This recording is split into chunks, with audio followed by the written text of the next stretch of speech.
Hello and welcome to Inside Sports. I'm Wes Decker. Great to have you along today. It's our final show for the 2017-2018 season, the Winter Sports Awards. And we start with wrestling, and I'm joined by Herald Mail sports editor Andy Mason.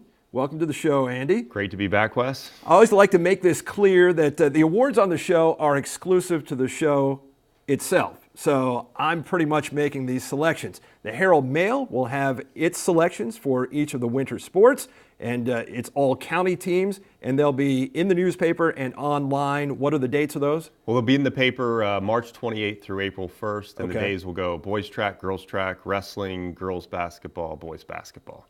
So make sure you're looking for those coming up in the next couple of weeks. But here today, we delve into the Inside Sports Awards. And as I said, wrestling is first. And I would say that our Wrestler of the Year, his favorite number is 4 because he's been doing everything in 4s.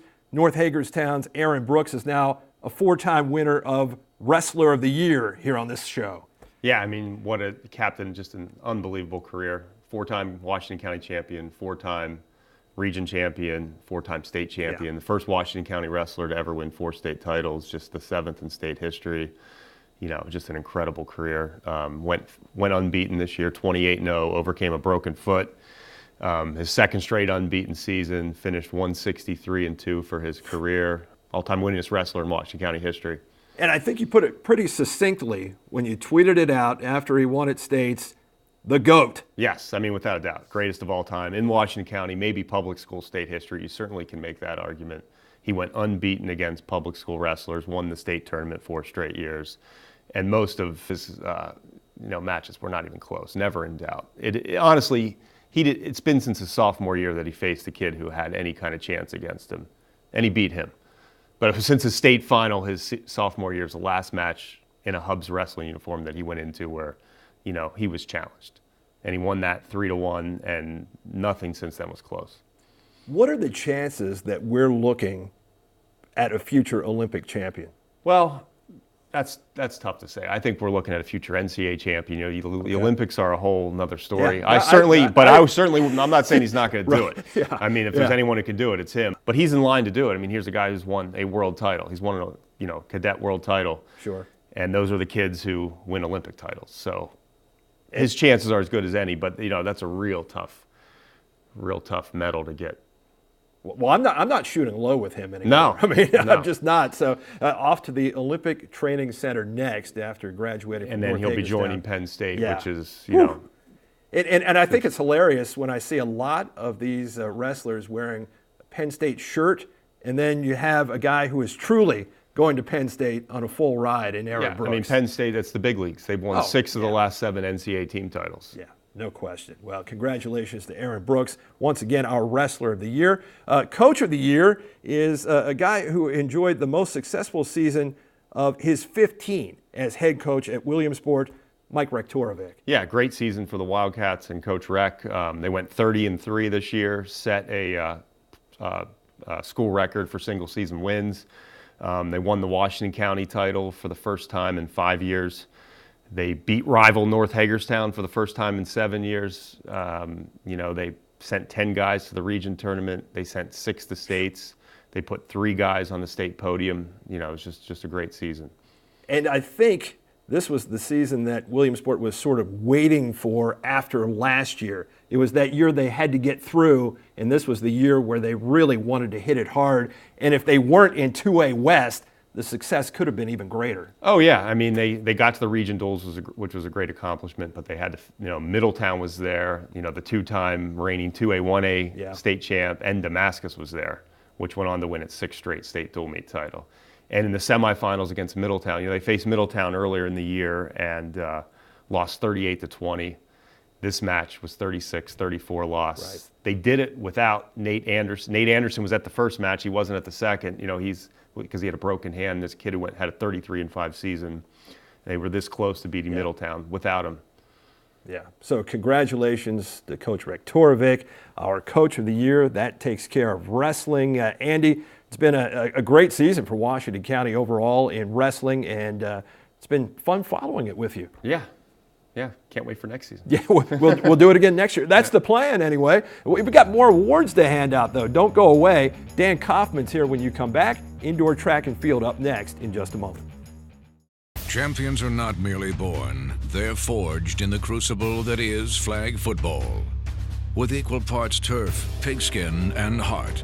That's why Buffalo Wild Wings donates to boys and girls clubs across the country to not only help thousands of kids learn about teamwork on and off the field, but to help them fulfill their destiny. To shred defensive lines, terrorize the secondary, and emerge bonded as true champions. When you're sick or hurt and can't be seen by your regular doctor, you just want to feel better faster.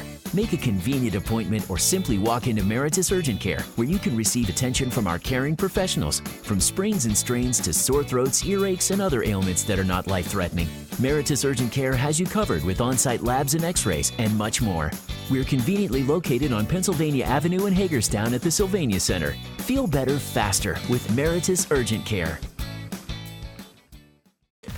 Welcome back to Inside Sports. We continue with our awards now for the winter sports season. And joining me is Herald Mail Assistant Sports Editor Dan Kaufman. So that must mean indoor track and field.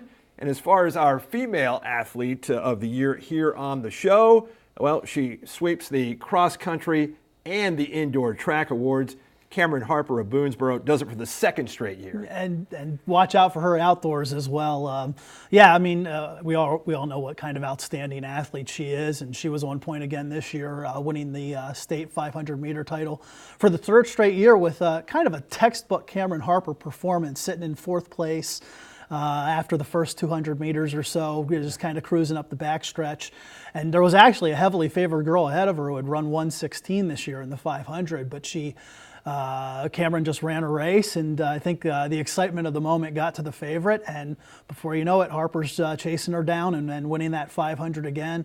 Also second in the 800 and anchored the winning 4x800 relay for Boonesboro. Just another tremendous year, tremendous season for a tremendous athlete. Yeah, I think the only disappointment was that the Boonesboro girls finished second for the team title, but outside of that, Cameron Harper again doing everything she possibly could, so congratulations to her. As far as the male athlete, this is where the debate comes in just a little bit. I think two guys certainly jumped to the fore for me right from the start, a pair of juniors. You got Andre Toure at South Hagerstown and Donovan McClellan at Boonesboro. The problem for me was I couldn't separate those guys. Right, both juniors, and until last weekend, we didn't have this tidbit, but Andre Toure just finished fourth at the national meet in New York in the 60 hurdles is what they do at nationals. Obviously a runaway state champion in the 55 hurdles, where he obliterated the county record earlier in the season with a 7.33. Also second in the state in the 300 meters. Tremendous accomplishments for an All-American athlete at this point with a top four finish.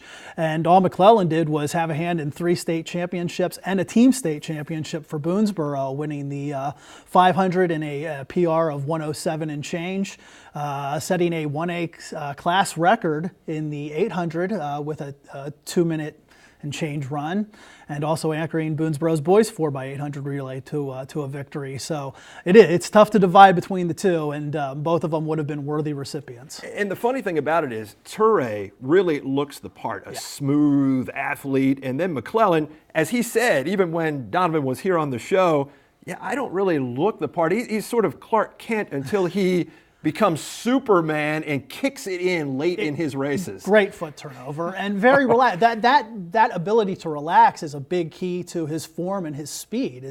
That's such a key with sprinting and generating that additional speed, and his form's fantastic.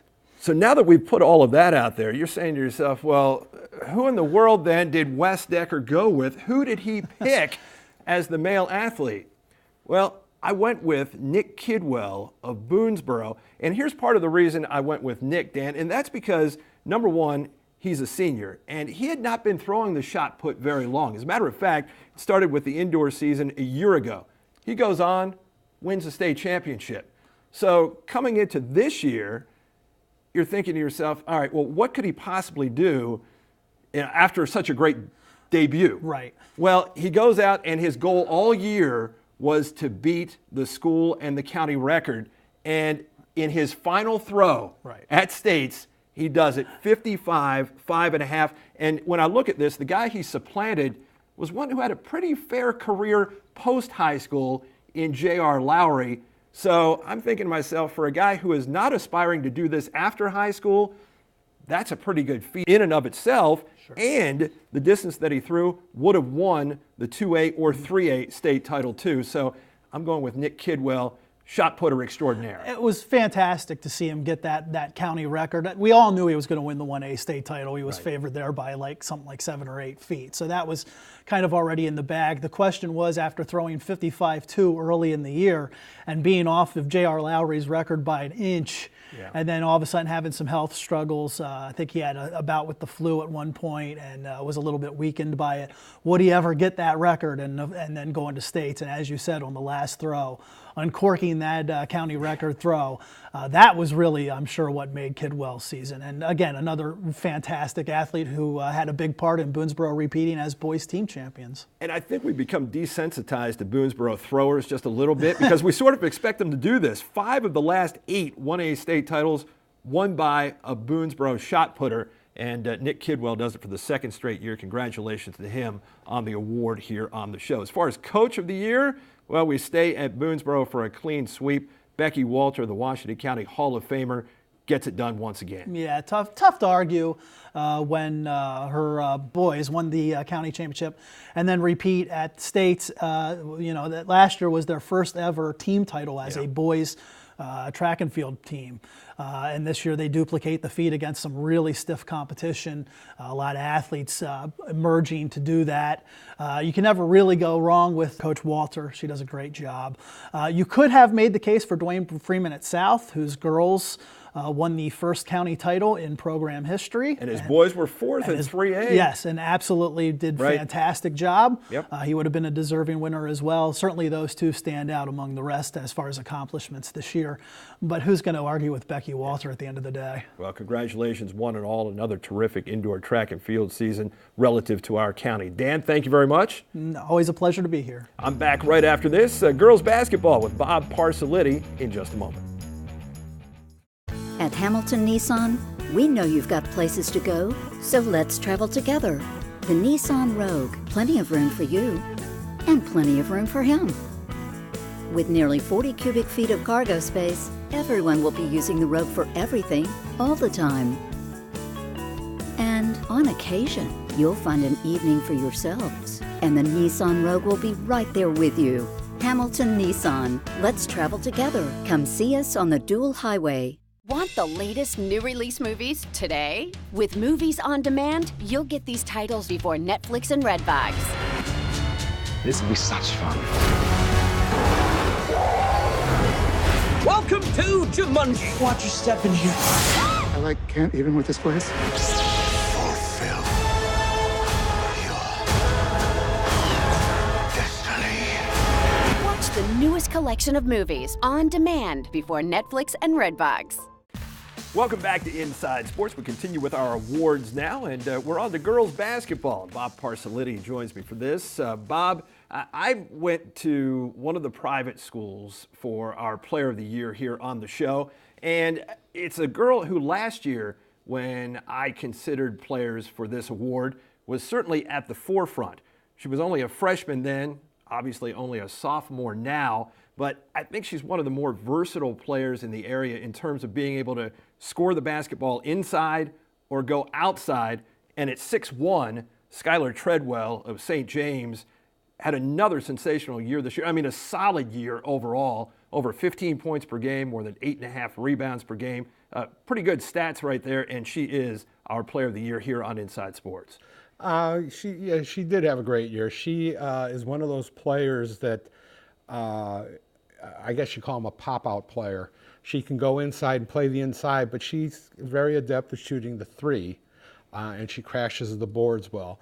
I think, if she would be in another situation, considering that St. James has a few girls that can shoot the ball, if she was in another situation, it would be a much different story. But because they're so diverse and so many things happen with that offense, she's got a little autonomy to be able to go around and do all these things, and she's shined doing it. And that's one of the things I considered with this too, from freshman to sophomore year, is that Morgan McMahon became a part of the team this year, and she took some of that scoring burden on her shoulders a little bit and playing on the perimeter. Obviously, Treadwell didn't need to be out there quite as much. She tied for the team lead in three-point field goals with McMahon this season.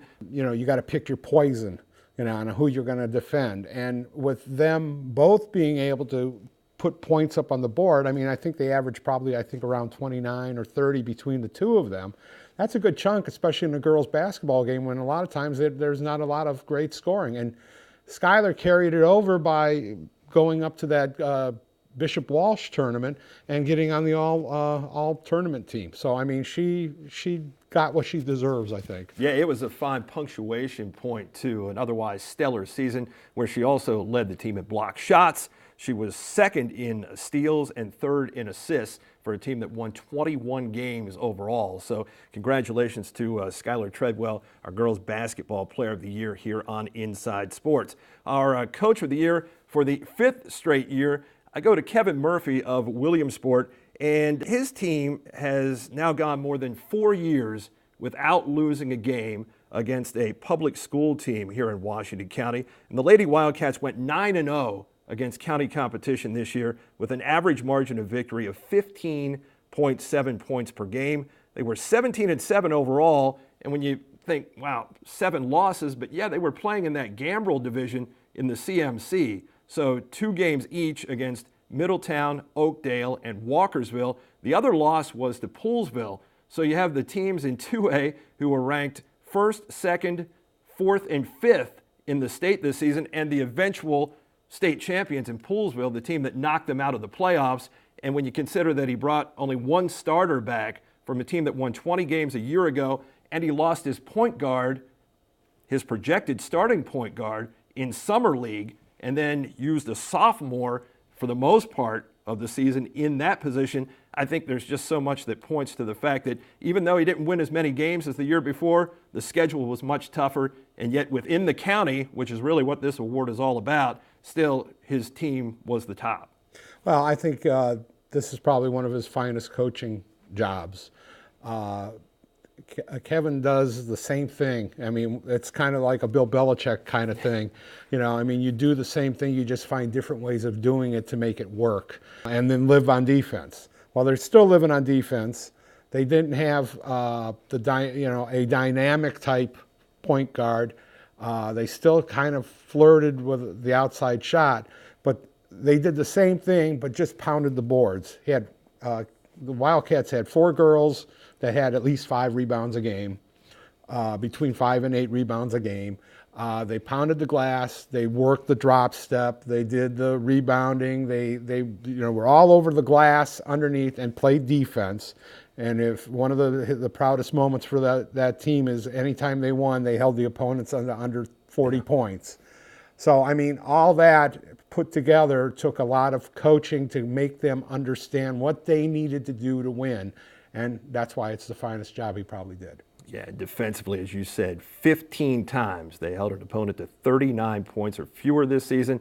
Not exactly tearing it up on offense, averaging 41 points per game. So not a whole lot of margin for error there for Williamsport. But as you said, I mean, he has really created a program there where each and every year they do the same thing, and that's been win, especially within the county. So congratulations to Kevin Murphy, the girls basketball coach of the year here on Inside Sports. That takes care of girls basketball for the year. Bob, thank you very much. Thanks for having me on. I'm back right after this. The boys awards await. Plus, we had Clear Spring playing in a state semifinal. We'll take care of all of that for you. Kevin Dunleavy joins me with that in just a moment.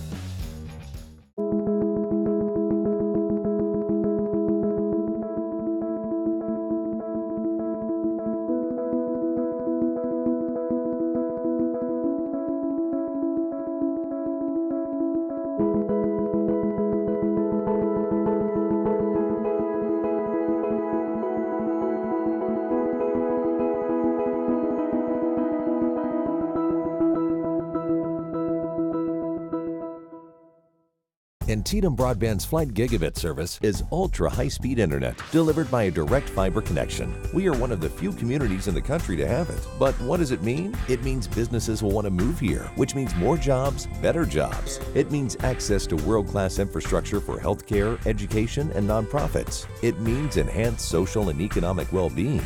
That's why it won the 2017 Leading Edge Award from the Chamber of Commerce. Flight Gigabit from Antietam Broadband, changing how people connect.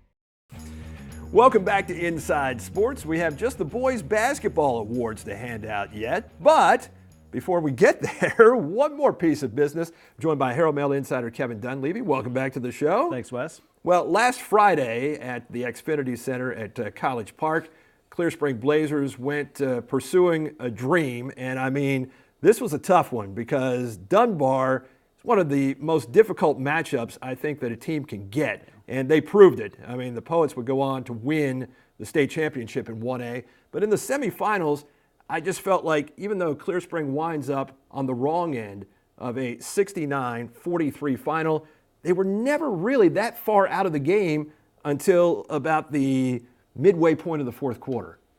Yeah, they only shot 27%, and they missed all 13 of their tries from three. And if they're shooting like normally, they would have been right there at the end. And after the game, they didn't say that the Dunbar defense had anything to do with their shooting, but I think it did, and because they were so quick on the perimeter, and that made it tough for them. I think it's tough for Clear Spring to go against a team like that because when you talk about the quickness, and I know they were doing some things in practice where they were playing 5 against 9 because they wanted to battle against more hands getting in there. But I think they needed to do more things, say, like ball screens and maybe some things like that to get more open looks than what they got. I know they didn't knock down any shots from the perimeter. A lot of those were contested, though, not normally the shots that Clear Spring would get. Now, Tyvon Davis played extremely well for them start to finish. I mean, he was really the glue to that team throughout the course of that game. But overall, Clear Spring just not quite able to match what Dunbar brought. And the key to that, I think, too, for Dunbar, just the fact that they're a much deeper team. Clear Spring just can't go as deep. Yeah, if they had gone deep into the fourth quarter with it being close, I think we would have seen a real difference in which team was fresher at the end. Clear Spring went into this game really focused on the pressure, but they handled the pressure really well. But it was in the half court that they, in order to break the press, they were playing fast, and it looked like they were playing fast in the half court rather than pull it back, get in a pattern and get a good shot. And it seemed like Dunbar was able to get into a rhythm, too, against Clear Spring's pressure because Clear Spring tried to turn the tables and then pressure Dunbar. I think that actually helped the Dunbar cause because they would get into a cycle where they would start scoring and running off some points. And I think it was a little bit because of that tempo, because Dunbar likes to play up tempo. Yeah, they were really, if you look at these scores of the other games too, the Baltimore teams all did well in high scoring games. So they were good at forcing the tempo and getting those games like they like them. First time ever they've had a sweep by Baltimore teams. Prince George's County has done it. They've won 3 of the 4 titles, and a couple other jurisdictions have done that. But nobody's ever swept it, and that really showed you what kind of year it was for Baltimore. Well, the last Washington County hoops team to play in a state final, Williamsport back in 2011, in 1A at the time, lost to Dunbar. Right. Yeah. So no shame in that defeat. For Clear Spring, and a terrific season. 19-6 overall was the record. Now, our public school boys player of the year is Jarrett Lozich of Clear Spring, and this is looking at the whole body of work. I know he struggled against Dunbar. That's not the game he wanted to have, and it's not indicative of the season that he had. And if he didn't have the season that he had, which included scoring about 18 points per game, Clear Spring never would have been there. And the reason that I land on Jarrett Lozich here is not just because of that point average, but to me, that's a little bit of a bonus with him because you look at him as being a facilitator, a guy who makes great decisions with the ball, a leader where you can't quantify all of the things that he brings to a team, but all of a sudden he's scoring nearly 18 points per game, knocking down 3-pointers at a 37% clip. I mean, this guy had a sensational senior season, a 5'9" guy who's not even going to play basketball on the next level. Yeah, and a defensive disruptor, too. Just his quickness really makes a difference.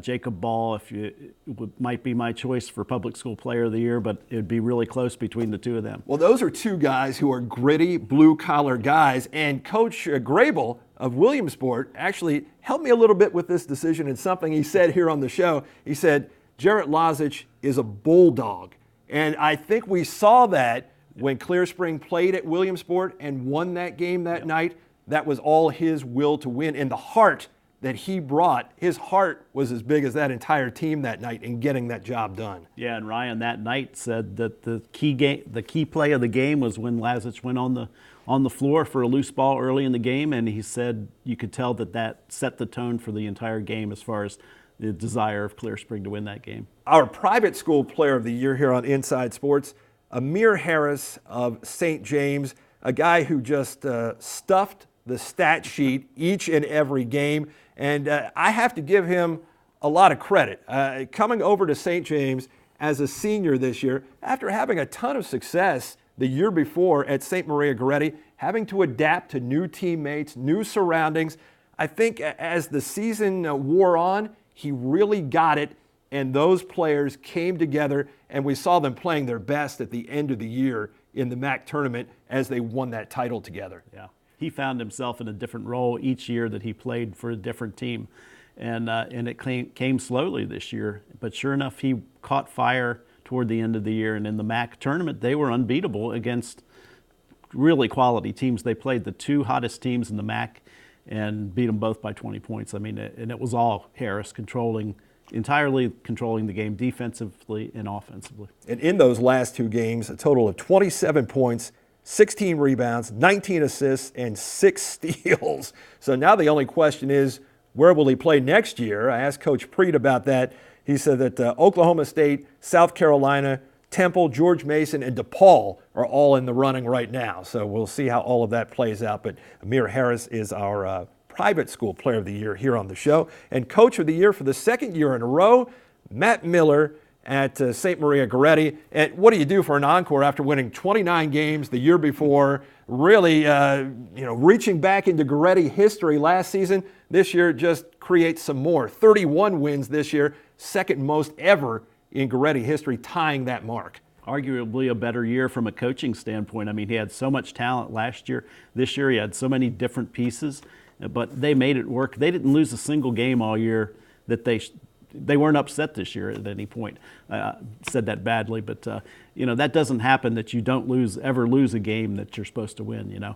Right. You're going to have a bad night every once in a while, and they didn't have any bad nights. They won the games they should have won, and then a few more along the way, and now 100 career wins for Coach Miller, too, getting that in that final game at the Alhambra, where for only the third time in 8 trips there for Goretti, they won more than one game. Yeah. So congratulations to all of our award winners here. It's been a terrific winter sports season. Kevin, thank you very much. Thank you, Wes. This is where our 10th season ends. So if I could use the eyes emoji here, I would, because I see all of our county athletes and teams who will be competing in track and field, tennis, lacrosse, baseball, and softball over the next 2.5 months. And I wish all of them the best during the upcoming spring sports season. Before we wrap here, I'd like to thank all of the coaches, athletic directors, parents, and student athletes I've had the pleasure of coming in contact with over the course of the last 7 months for their generous cooperation and assistance, because many of them know I asked for it, and for some, that was numerous times. A big thank you, too, to Herald Mail videographer Dave Barnhart for his contributions to this cause. And with this season marking a decade for Inside Sports, I mentioned this a few shows ago, I've never missed one, but neither has the guy I could not have done this without, from setting up kitchen stools on the Federal Little League infield on that August day in 2008 to directing this, our 288th show in the studio today. I appreciate you, Jim Turner, and much gratitude to each and every one of you who has watched this season. And by the way, if there's something you'd like to see again, subscribe to the Antenna Broadband YouTube channel. You'll find all the shows there. And tell your friends, family, and those who live outside the county, they can watch them there too. The Herald Mail has you covered for the spring sports season, both on newsstands and online. But now for everyone here, we're on a 5.5-month break with an eye toward the fall. That's when we look forward to seeing you again on the inside. Hey, your sisters and your brothers, your haters and your lovers, you gotta get up in the streets.